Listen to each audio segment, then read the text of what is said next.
First of all, what I will do is explain the three major differences between the Protestant religion and the Catholic religion, okay? So let's look at Catholic first. In many ways, the Protestant religion is a response to the problems created by the Catholic religion, okay? So there are three main characteristics about the Catholic religion. The first is the idea of orthodoxy or dogma, okay? So there's a set of beliefs in the Catholic religion that you must memorize. You're not allowed to question it. You're not allowed to interpret it. You must memorize it, okay? And what maintains the orthodoxy is the idea of hierarchy. So only priests and the ordained, those sanctioned by the Catholic Church, have access to the Bible. Only they can interpret the Bible properly. They are favored by God. The Pope is God's official representative on earth. Okay, so that's the idea of hierarchy. The last concept is the idea of justification by works. Okay? And the idea here is, if you want to be saved, you have to engage in the proper rituals. You have to do what the church tells you. Your actions matter more than your beliefs. Okay? Now, as we discussed in previous classes, these three main concepts that underpin the Catholic Church, they will create problems. Okay? So justification by works, it creates a problem of hypocrisy. All right? And the idea here is, it'd be nice if you believed in God. It'd be nice if you believed in what you were doing, but you don't have to, okay? As long as you do what you're told, you can still go to heaven, okay? It creates the idea of hypocrisy, and obviously, there are a lot of people who are opposed to this, all right? Hierarchy creates a problem of corruption. There's no real mechanism to prevent the priests from abusing their powers, and as we discussed last week, the priests do engage in a lot of corruption and abuses, okay? And the problem of orthodoxy is it creates disconnection, right? And the idea here is that ever since the dawn of human history, we humans are fundamentally religious. Our first and foremost need is to connect with God, to be with God, to work with God, and to access God, okay? And because of these three problems, disconnection, corruption, hypocrisy, there's always been dissent, there's always been rebellion against the Catholic Church in Europe. Remember last week we discussed the Cathars, the Waldensians, all right? So this has been an ongoing issue in the Catholic Church. So the Protestant religion was developed in response to these problems, okay? So let's look at the three major responses of the Protestant religion, okay? The first response to orthodoxy is direct access. You don't need the priest to tell you what the Bible means. You can just read it by yourself. In fact, God wills that you talk to him directly by reading the Bible, okay? If that is the case, then the church must be fundamentally egalitarian. Because if everyone can access God, then everyone is equal in the eyes of God. But the fundamental demand now is justification by faith. You have to truly believe in God. You must develop your life around this faith in God, okay?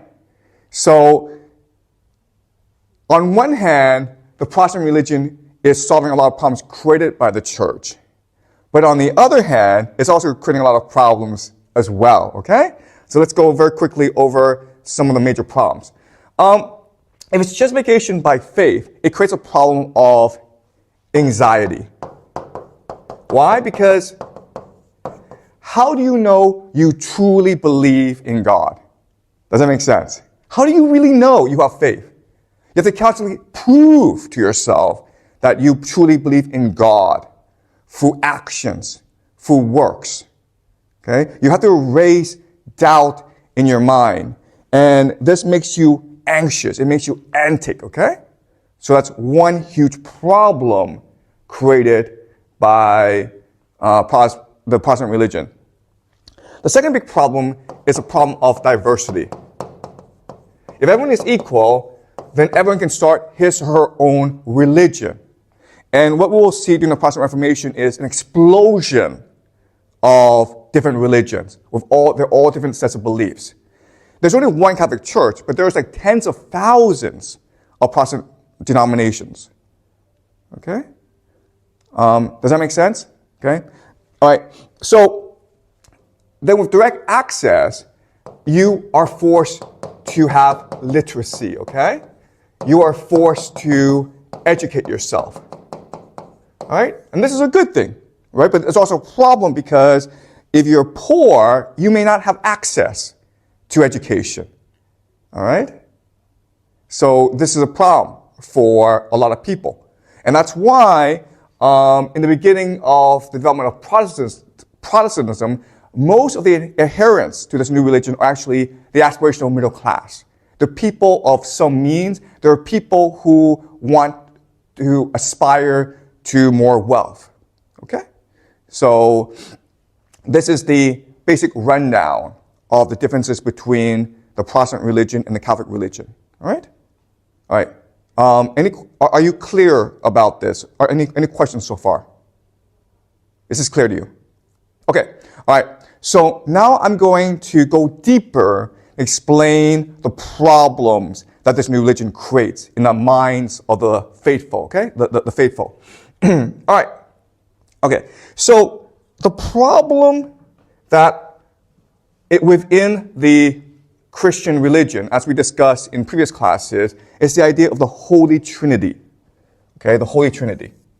The idea of the Holy Trinity is that Jesus, God, and the Holy Spirit, these are different forces that are independent of each other, but they are equal to each other, and they're part of the same thing, okay? So, for the human mind, the way that our human minds are designed, it's impossible for us to understand this concept of the Holy Trinity. It's like saying, like, this pen, it is here and not here. Your mind has to believe that this thing is here and not here. And your mind can't do that, okay? Your mind has to believe in one thing, and it cannot believe in contradictions. But this is inherently a contradiction.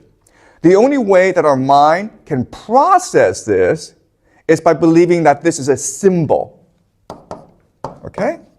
The reason why is that this is something, the only way that we can understand the Holy Trinity is to believe that it is both nothing and everything. Okay? And that's what a symbol is. A symbol is nothing that represents everything, depending on how you perceive it. The problem with this is that it creates the problem of anxiety, right? Anxiety. Why does it create anxiety? Because, again, our fundamental need is to connect with God. And the concept of the Holy Trinity means that we can never truly connect with God. It is a symbol. It is an abstraction removed from us. We can never be intimate with God. It's either away from us or through us. But we can never touch it. We can never feel it, okay? This creates anxiety. Before, this was not a problem because the church stood between you, the believer, and the Holy Trinity, okay? All you had to do was believe in the church, and you were fine. But then, what happens if you get rid of the church? Now you have to try to grasp what the Holy Trinity is. And again, remember, one of the main ideas of the Protestant religion is that you must struggle with your faith. You must recognize and fully realize your faith in God. Otherwise, you'll be condemned to hell. But as we already discussed, this Holy Trinity is impossible to understand. Okay? So this creates anxiety. Now, the thing about anxiety is it creates the problem of like OCD. Okay? Obsessive compulsive behavior. Because anxiety comes about because of confusion. Okay? What you want to do is remove this anxiety by ordering your physical world. Right? People with obsessive compulsive behavior, what do? They like to clean houses. They like to buy things. They like to lose weight. They're trying to order. The word we use is rationalize. They're trying to rationalize the world around them in order to reduce your anxiety, okay? All right? Does that make sense? All right? Have you studied obsessive compulsive behavior? OCD. All right? It's caused by anxiety, and this anxiety forces you to try to rationalize the world. All right? Now, there's also a third problem in the Protestant religion, and it's the idea of double predestination. All right? Okay, so this is a big concept, but it's very easy to understand. If you remove the church, because the church is too corrupt, the problem arises like, how do you know if you're going to heaven or not? Who's going to decide? And so a theologian by the name of John Calvin, he proposed the idea of double predestination. And the idea here is this. God, at the beginning of time, has already decided. And this decision is final. You cannot persuade him that he is wrong, because he is perfect, eternal, and immutable. And only a few, the elect, will be saved. Only these people will be allowed to go to heaven. Everyone else will be condemned to hell. And who are the elect? The elect are those who truly believe that they have been saved. Only those who truly believe in God's mercy, in God's grace, will be saved. Okay? If you think about it, this creates even more anxiety. Because how do you know if you're one that's saved? You have to work hard now to solve this problem. Okay? So let's summarize. Because of the Protestant religion, you have 3 new problems created. The first is the individual believer cannot understand the Holy Trinity, but they must. That's what the religion demands. That's the first problem. Second problem is the anxiety causes OCD, which makes them want to rationalize the world. It makes them want to order the world according to their faith. Okay, that's the second issue. The third issue is the idea of double predestination, which says that if you do not truly believe in God, if you do not actually figure out the grace of God, then you'll be condemned to eternal damnation. Okay? So these are the 3 major problems created by the Protestant religion. And so over time, okay, and this is a process that will take decades, centuries, they figure out a solution. All right? They figure out a solution. And the solution is this. The solution is money. Sorry. Money. Okay? The solution is money. That's how you resolve these 3 paradoxes or 3 contradictions, 3 anxieties. All right. So first of all, let me explain what money is. Okay? Money. All right.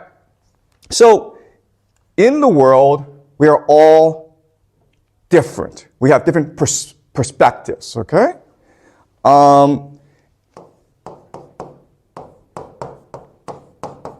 So each individual is unique. Each individual is different. Each individual sees the world differently.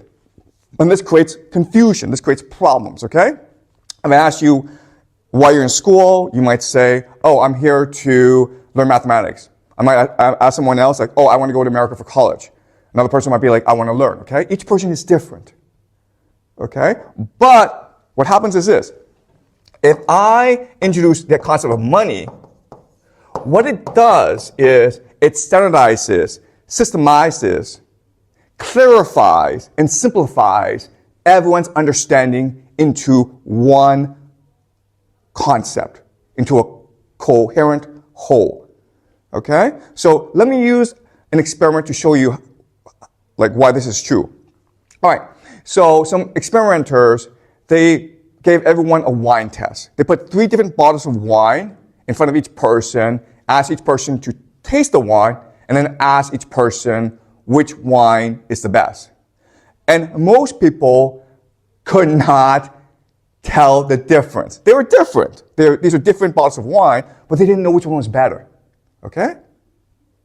Then what the experimenters did was they put price tags on each bottle of wine. Okay? $10,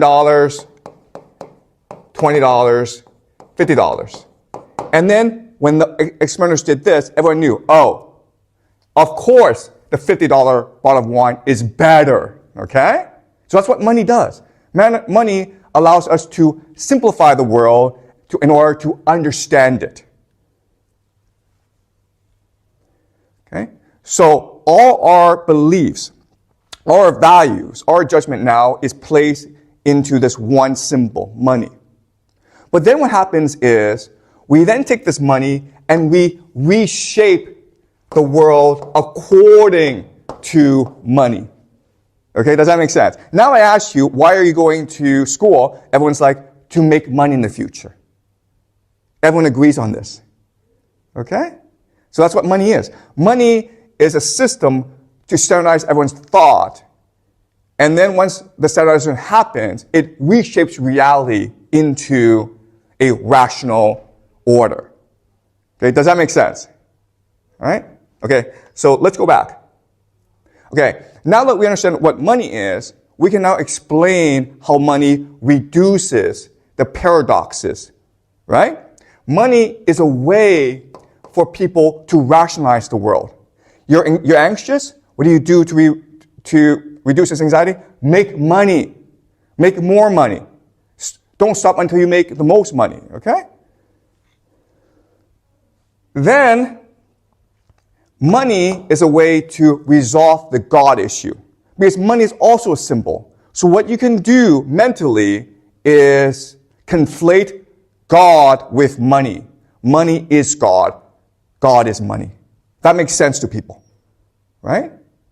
And now, because you've conflated God with money, you can now solve the predestination problem, which is like, oh, how do I know I have faith in God? Because I have a lot of money. Because I spend my entire life accumulating money. And how do I know I'm going to have it? Because I'm rich. My wealth shows that I have true faith in God. If I have true faith in God, then I must be one of those predestined by God to be the elect. And therefore I have nothing to worry about. All right? And because of this, the beauty of this system is this. It creates a concept of capitalism. Never before in human history have people believed that this was a good thing, that you should go accumulate money for the sake of accumulating money, okay? Before, it was always about accumulating money in order to increase your social status. So wealthy people would always spend their money holding community feasts, okay, on giving money to the poor, on helping the community. So remember Julius Caesar, when he died, he was the wealthiest man in the world, but he gave a third of his money to the poor people of Rome. He gave a third of his money to building parks for Rome. Okay, and the final third went to his adopted here, Octavian, okay? All right? But now, what's important is that you try to accumulate as much money as possible. Don't waste it, because if you waste it, it's corruption. It shows you lack the faith in God. All right? And that's why we have capitalism, because of the anxiety created by the Protestant Reformation. All right? And again, this is a process that will take centuries. It doesn't happen right away, okay? But it's a process that takes centuries, and it's a process that will define the world we live in today. Okay? Even though today, most people are actually not Protestant, most people do not believe in double predestination, most people don't really understand the Holy Trinity, most people don't want to rationalize the world, we have absorbed this mentality. Okay? We believe that we should accumulate money for the sake of accumulating money. That's why we worship people like Jack Ma, Elon Musk, Jeff Bezos. Even though if you think about it, they've just accumulated a symbol, right? The money is actually nothing. But we worship them because we believe that money is reality itself. All right? That's what capitalism is. Capitalism is the belief that money is reality